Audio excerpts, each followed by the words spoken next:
All right, what's going on, guys? This is Rob, and we are back with Invincible, and we're just going to get right into it, right? So what this does is this initially opens up with Angstrom Levy. This guy just won't go away, man. Angstrom Levy he's the gift that keeps on giving. The villain who keeps on returning. But Angstrom Levy shows up here, right? Now, one of the things to keep in mind, Angstrom Levy has kind of been on again, off again, right? In the sense that he's appeared, and he's disappeared, and reappeared, and all that kind of stuff. And for those of you guys who are unfamiliar with him, or at least who have forgotten about him, we'll do a bit of a refresher here in a little while, because one of the cool things that Kirkman does is he basically reminds us of who Angstrom Levy is, because it's just been so long since we've seen him. But of course, instead of him having his monitors that allows him to like see his orbs, instead he could see them directly, right? He can see like directly through them. And you know, as you would expect, he's really kind of celebrating here because Invincible's is arch nemesis and Invincible's basically dead. But then when he picks up the newspaper, he finds out Invincible's death was faked and that he is actually very much alive. Now, what this does is this kind of switches over to Mark and Adam Eve in the aftermath of Adam Eve basically using her powers to create a ring. Now, one of the things that had happened in the last story or the last video that we didn't necessarily cover because it was something that would have made more sense to cover here is that because of the nature of Adam Eve's powers, she's very similar to the Flash, right? Those of you guys who read the Flash comics, that when it comes to like Wally West or Barry Allen or those guys, they have a sped up metabolism. And so they have to always keep it fed in order to make sure that they don't, run out of energy, or at least that's how it was in the early days of Wally West. The important thing here is that every time Adam Eve uses her powers, it basically speeds up her digestive system. And what that means is that she essentially takes nutrients away from her body. And that's what really kind of freaks her out a little bit, is because what she ends up doing is, of course, her and Mark go to visit the doctor who initially told her this in the first place. And of course, where Adam Eve is freaking out and saying, oh my God, I used my powers, did I do anything to hurt my baby? The response of the doctor is, no, I mean, your baby's fine, but basically it's confirmed exactly what I thought, right? Like what you did here when you created that ring is you basically performed or you consumed as much energy as you would consume if you had eaten like a whole bunch of food, right? You basically robbed your baby of sustenance. Had you kept using your powers, your body would have basically gone through and just used whatever energy it needed to, and then it would have eventually fed on your baby, i.e. if you keep using your powers and if you use your powers in the extreme, your body will literally consume your unborn child, right? So what this does is it provides a kind of handicap, right? In the sense that Adam Eve just can't really use her powers. And as you guys know, or can imagine just by general understanding of comic books, this is what we call a plot device. And it's actually handled pretty well by Robert Kirkman and is done pretty interestingly. But from there, you basically switch over to Freddie Mercury, right? Now remember, Nolan had defeated Freddie Mercury and basically took control of the Viltrumite race. Now it wasn't just him, it was really the other Viltrumites that had seized control or really kind of cast out Freddie Mercury and placed Nolan as their leader. So it's not enough for Nolan to defeat Freddie Mercury. The rest of the Viltrumites have to accept him as ruler, which they basically did. And the general discussion here is really more one that's tied down to this idea of like, we are basically turning over a new leaf, right? The various Viltrumites who are here on Earth, some of them are just banging like rabbits, right? So like just having all kinds of kids. Some of them are like settling down with families and so on and so forth. But whatever it is, they're essentially adopting exactly what we'd hope they would do, which is basically blend in with humanity, right? Learn to care, learn to love, that kind of a thing, right? And so in reality, the way it's depicted here, Freddie Mercury's kind of the last holdout, right? Like he's the only Viltrumite that's holding on to the old ways that Viltrumites used to do things. Now, there is a bit of a caveat here in terms of the girl. We'll talk about that later, but here's the thing. One of the little returns here that we get, and it's not overly important for the sake of this story, it'll be important later on down the line. The Mauler twins have returned, or really just one of them. The funny thing about this is he just kind of comes out of nowhere, right? Like literally, Invincible's like, I thought you were dead, right? And he's like, I mean, I'm a genius, right? So like, obviously I cloned myself, and then I've just been laying low all this time. I mean, it's Robert Kirkman kind of having a little fun, just sort of being like, I mean, a hand-wavy explanation on why one of the Mauler twins is back, but it is cool to see, right? I don't know about you guys, I loved the Mauler twins. They were like my favorite characters in Invincible. The other funny thing about this is that with Adam Eve not being able to use her powers and not being able to fly, she's got to sit in traffic. So she's kind of pissed off about having to deal with traffic. By and large, it's just little small things here and there. Now, the story actually begins to pick up when she gets back home and she's met by Angstrom Levy, right? And Angstrom Levy immediately seizes control of her. And it's like, okay, so I wasn't expecting you, right? I was expecting like Debbie Grayson. I was expecting, like Invincible's mom. But you being here is even better, right? And kind of starts reading what's going on with her. It's kind of like, okay, so like, obviously you're terrified, right? You're kind of fearful of what's going on. Mark does show up, but Mark gets teleported to a different dimension. And of course, we'll follow up with that here in a second. But really the conversation with Angstrom Levy and Adam Eve is of particular interest here. And the reason why is because Angstrom Levy, of course, while Mark's basically in a different dimension, and he's like, you know, eventually I'll bring Mark back. But what's important here is he realizes she can't use her powers, right? He's like, wait a minute. He's like, you're Adam Eve, right? He doesn't initially know it's her, right? Not right off the bat. He was like, you're Adam Eve. Like, okay, like the mighty Adam Eve, right? Like, you know, it's kind of interesting. In all the other dimensions, you usually keep yourself in pretty good shape, but you have a mighty waistline to go along with your mighty powers. And he's like, you could attack me, but you didn't attack me. That's weird. You're pregnant, aren't you?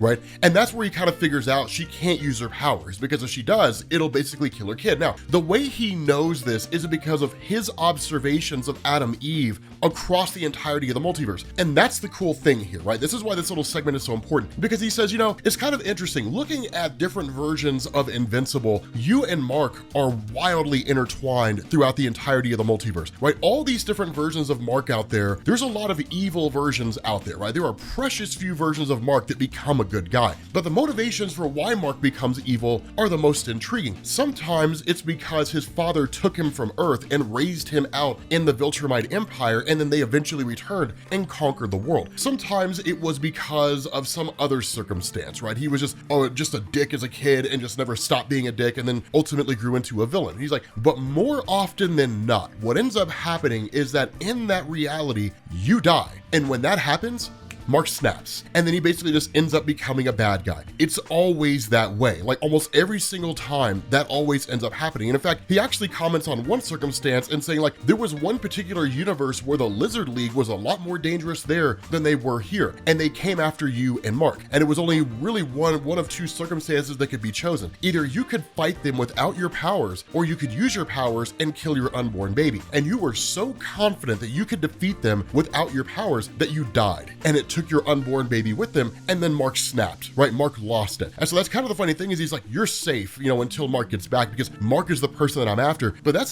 a hugely insightful thing, because up to that point, all we really saw in terms of like alternate reality depictions of Mark and Adam Eve is that there was just some future version of Adam Eve where Mark never said anything about his interest in her, and she was never able to let Mark go. And so because neither of them ever really communicated, because she just never told him how she felt, ultimately she just ended up growing up to be miserable. And that version of Adam Eve, of course, warned Mark about that, and that's what set Mark on the path of telling Adam Eve in his present time, hey, like, I dig you, girl. Let's see if we can't turn that frown upside down. Like, you know what I mean? Like that kind of, you know, making his move, putting his moves on the girl. And so it's one of those funny little things, because switching over to this dimension where Mark is teleported to, ironically enough, it's the dimension where all the other versions of Invincible were teleported to, right? If you guys remember the Invincible War, at the conclusion of that story, all those alternate reality versions of Mark were all just kind of sent to this sort of wasteland where basically everything had fallen apart. When Mark gets there, he ends up finding out that seemingly all but one of them survived. And basically they all ended up turning to cannibalism, right? To essentially consume each other. The one of them who was the biggest dick, he was the one that was killed first, but then they all basically just started eating each other. Now, of course, in this fight that breaks out between Mark and this alternate reality version of himself, that ultimately Mark is saved by a second version, right? So there's basically a second survivor here who ends up whisking Mark away and says, like, we have to get out of here, right? Like, it doesn't matter who you are, it's irrelevant. He's going to kill you and he's going to eat you, right? The only way I survive is just by basically hiding, staying hidden in these different places and trying not to get caught up in different things. Now, at that point, we switch back to Adam Eve. And this is a really, really cool thing. When Adam Eve has this conversation with Angstrom Levy, one of the things to remember is Angstrom Levy doesn't fully understand himself, right? That was what was established in the initial story arc with Angstrom Levy, that his whole machination and scheme is that he was a guy who wanted to basically absorb all the knowledge of his alternate reality counterparts and then use that as a means to basically make the world a better place, but also kind of make himself rich at the same time, right? So he wasn't really looking at world domination. It was like, I mean, we're gonna make the world better for everybody else. I mean, we're gonna make it a little bit better for me, but like, we're gonna make it better for everybody else, right? Which, in all honesty, which of you would say no to that, right? Like, if I told you, you could make the world better for everybody and we'll make you a billionaire in the process, I would not believe you if you told me you would say no to that, right? No, that's not the right thing to do. We need to make sure everybody has a billion. No, I wouldn't believe you for a second, right? Like, you know, you justify it.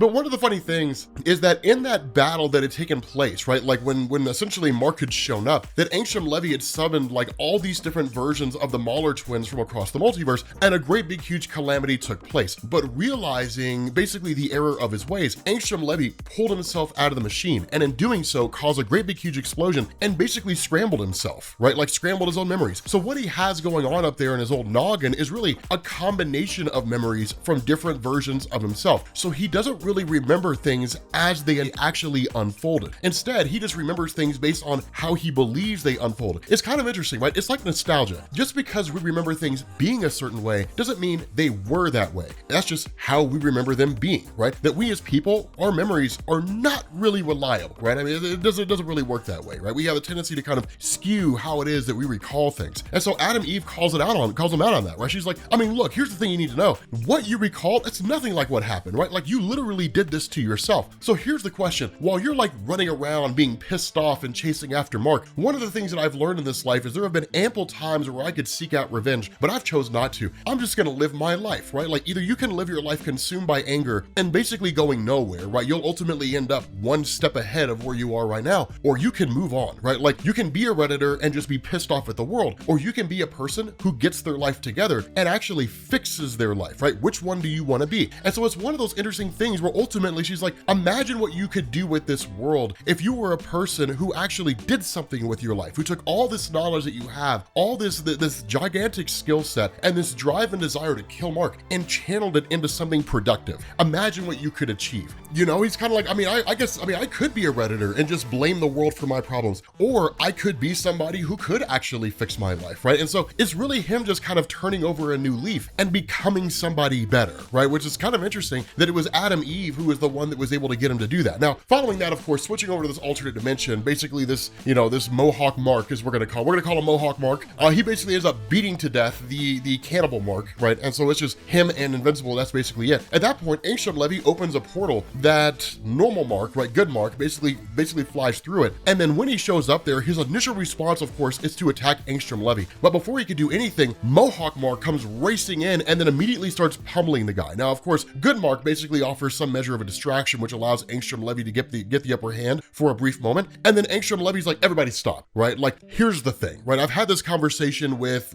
Eve, and basically my wires were crossed, right? Like I was absolutely convinced that Mark was the villain here, when in reality, my memories were all screwed up, right? I didn't remember things the way they actually were. I remembered them the way that I wanted to remember them, right? Like I was choosing my own reality as opposed to looking at the reality for what it is. And so ultimately where he's trying to kind of become a good guy and is like, look, I mean, at this point, I surrender, right? Like I give up. Like I will serve my sentence to society, and then assuming that I attain some measure of freedom at a future point in time, hopefully I can just like use my intelligence to basically make the world a better place. And then of course he opens the portal so Mohawk Mark can go back to his own dimension, and the response to Mohawk Mark is like, you know what? We have a way to fix guys like this, and just grabs Angstrom Levy and flies through the portal, and that's it, right? Like the portal just shuts. Right now, it's kind of one of those funny things is because at the end of the day, Mark has this desire to find Angstrom Levy, and we don't really know entirely why. We simply just know that he does, right? Maybe it's because Angstrom Levy can prove himself and become somebody who's productive, right? Imagine what he could be if he was a force for good. And so Mark ends up approaching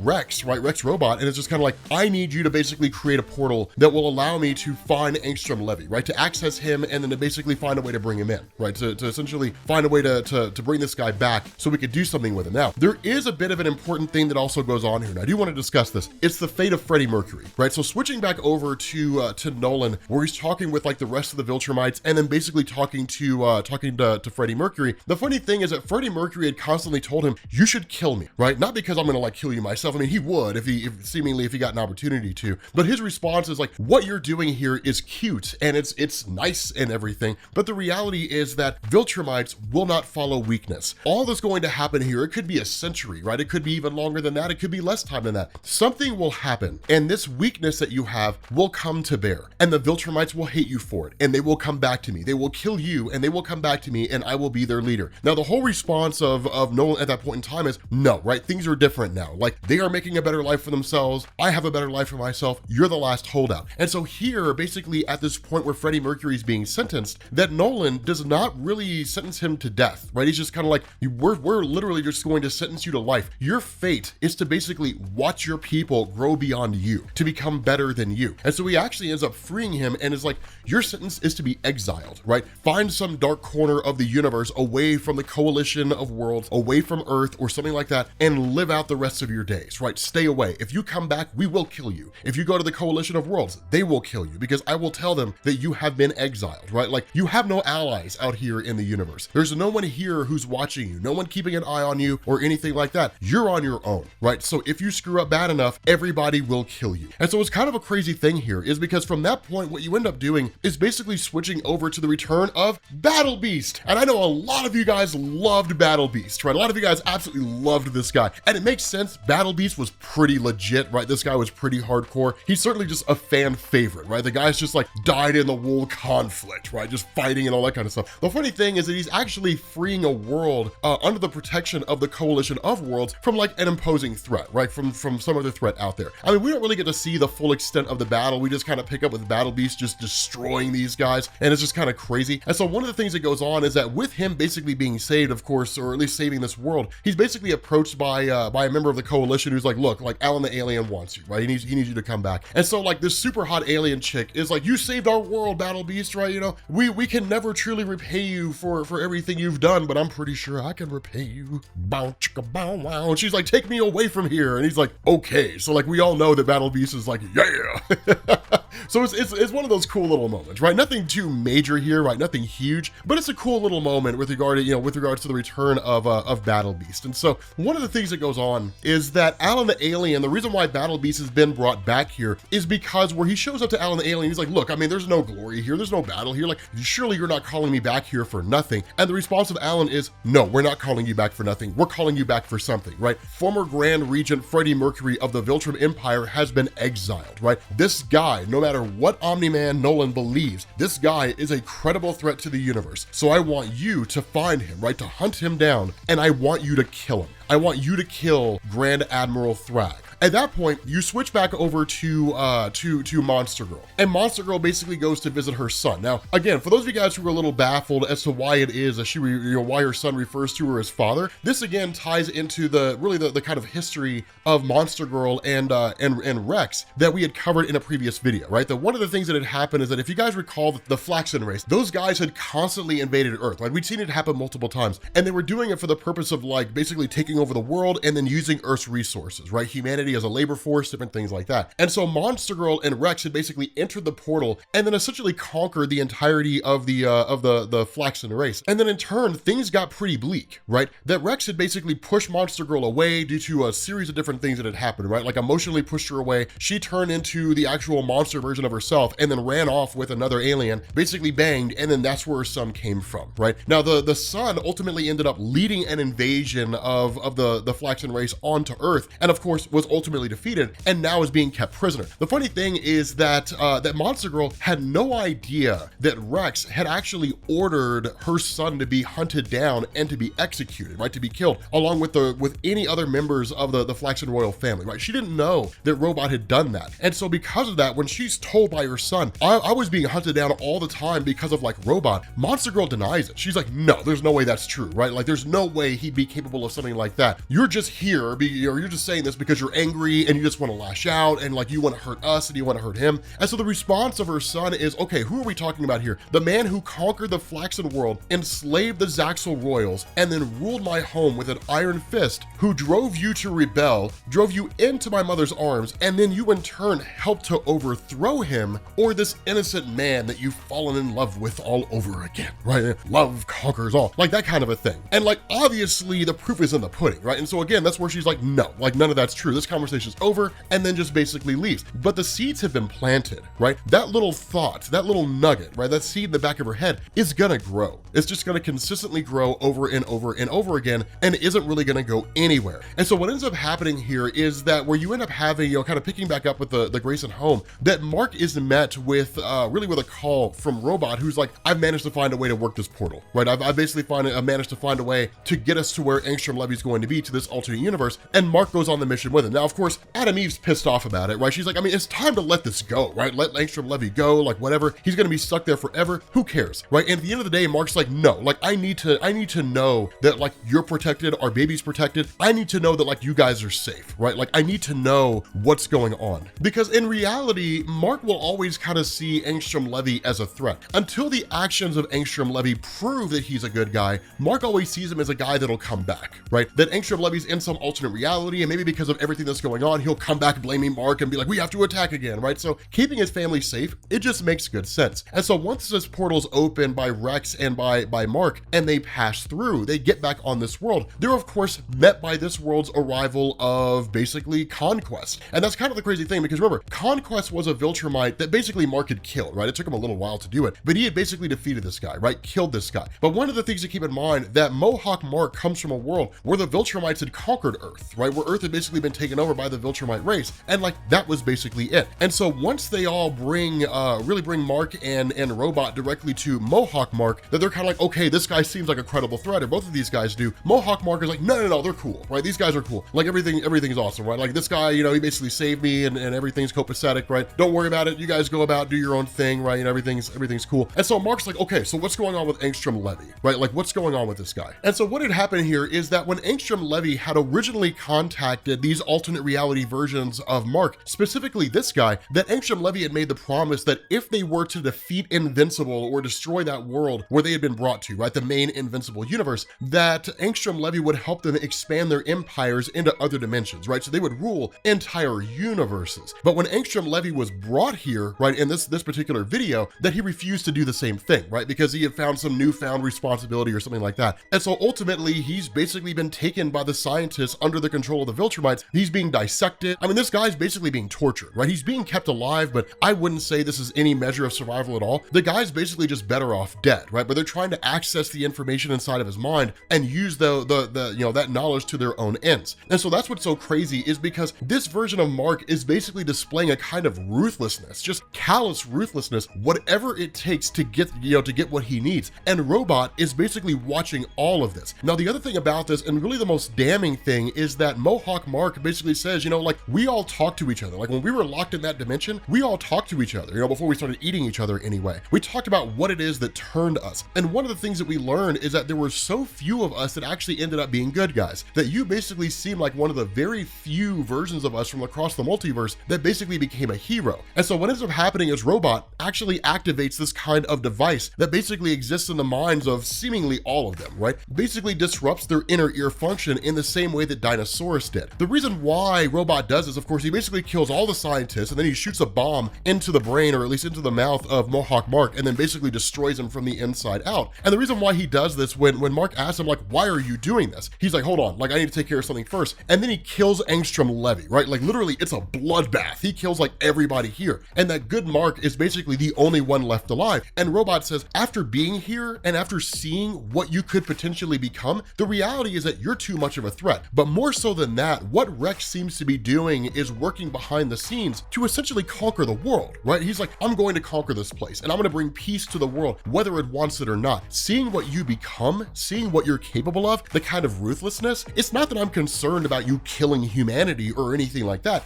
I'm concerned that you would overpower me. And in reality, because of the nature of my plans and what I'm shooting for here, there can only be one person who rules the world, right? There can only be one person who does this. So one thing to understand is that everything that's gone on here is basically limited to this particular space, this room. Nobody outside this room knows what happened here, but they will find out. And so regardless of what it is that you end up doing, you better think fast, because people are going to come into this room, and then from where they're sitting, it's going to look like you killed Mohawk Mark and the rest of the scientists. You're going to look like you're the guy who came out on top, right? Who literally assassinated the leader of the Viltrumite race as it exists on Earth. They will kill you. So find something, do something, but you better hurry. With that being said, guys, we're going to bring this video to an end. I don't mean to leave you guys on a cliffhanger, but it's literally how the story ends. I feel like cliffhangers are like a hallmark of the Invincible videos at this point in time. Like it was funny reading your all's comments from the last video. You're like, okay, I didn't need any of my cliffhanging gear, right? There's no cliffhangers here. Well, now you have one. Anyway, I will catch you all later. Peace.